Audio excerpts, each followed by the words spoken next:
Today guys, pag-usapan natin ang Realme 11 Pro Plus. I know that this phone is out there for quite some time and hindi tayo nakapaghiram kay Realme Philippines, but nevertheless, nakapaghiram tayo sa Realme Concept Store sa Robinsons, Malabon. And of course, thanks kay Sir Kevin for lending me the phone for kahit 2 hours lang, no? To let me experience the phone, to play with it, and to take some sample shots para ipakita ko sa inyo kung kamusta naman performance nito on my first impression. So tara, simulan muna natin. So hi guys, ako si Richman ng Gadgetsidekick and welcome back to my channel. O kita natin itong phone na ito. Ang box niya is the usual color yellow. Nothing has changed from the 10 Pro Plus.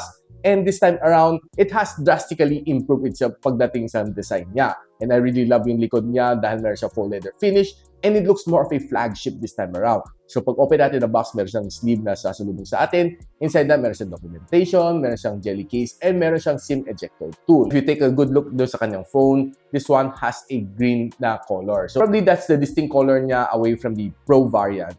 Ang color green signifies it's a Pro Plus. Daw kita natin camera module niya is a lot bigger than the usual. Parang makita mo halos kapareho na sila Xiaomi 13 Ultra, ganun ang design niya. Malaki ang kanyang camera module. Para magmukha siyang medyo mas social. And I heard from Sir Kevin yung likod nito is pink pattern sa isang designer bag which I kind of forgot the name. Parang gumanda ang kanyang likod. And yung gitna makita mo, zipper yan eh.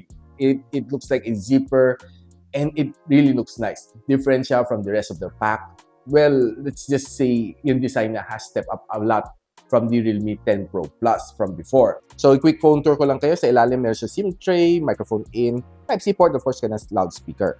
If you turn it around, makita mo ang power button and volume rocker. Sa ibabaw, makita mo noise cancelling mic and of course, ang kanyang second speaker. And on the other side, it's pretty clean. Of course, sa likod niya, makita mo ang kanyang 200MP na camera setup, which pag-usapan natin a little bit later, ang kanyang camera samples. And of course, yung kanyang design. Andyan ang Realme na logo. And of course, another good thing is maliit naman ka ng punch hole camera sa harap and ang bezel is quite thin. This is a curved screen display which is for me panalong-panalo kasi gusto ko mga curved screen. And of course, we have yung 100 watts na charging brick niya together with its USB Type-C cable. So swiping left and right, expect naman natin maganda. Smooth naman ang performance nito. Itong Realme 11 Pro Plus. So tinry ko naman manood na couple of videos. It's really nice, no?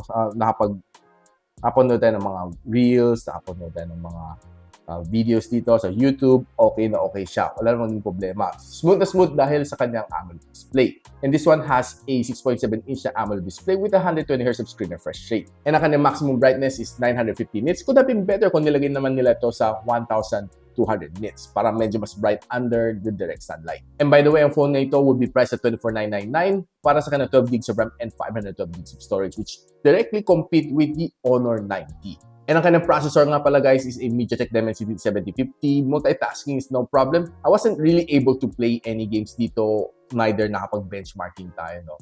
All I was able to do is watch videos, browsing sa social media, and do all the other stuff. And of course, take some photos with that limited time frame. Since ang demo unit doesn't allow you to take benchmark and play games, so I did what I can to let you know yung aking experience dito sa phone na ito. But I would honestly attest to that na maganda ang kanyang display.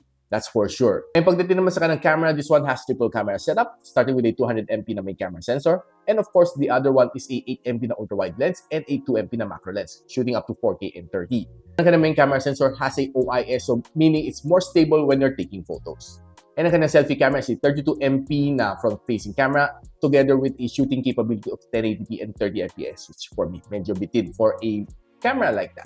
Taking some quick photos around the mall, I would say na okay, magandang mga camera shots to. To be honest with you, ang mga shots nito is very quick mag-focus. Yun ang una napansin ko dito sa kanyang camera.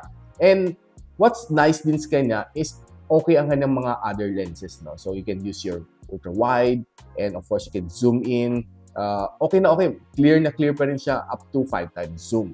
And one thing na napansin ko rin sa kanya, okay rin yung kanya mga photos when it comes to portrait mode. Yung medyo mas may bokeh effect. Okay din ang mga nakukuha kong photos dito. Then checking kanya selfie camera. It's no doubt another good camera from Realme this time around. It's hard for me to compare it together with the 10 Pro Plus since hindi ko siya napagtabi side by side.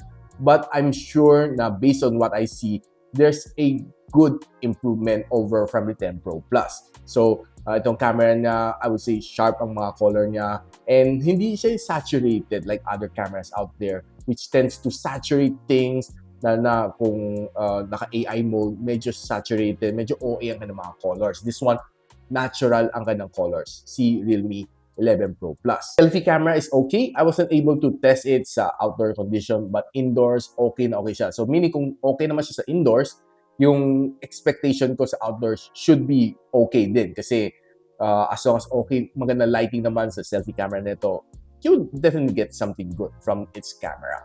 Shooting at 1080p at 30 fps sa front-facing camera, it's okay yung kanyang video.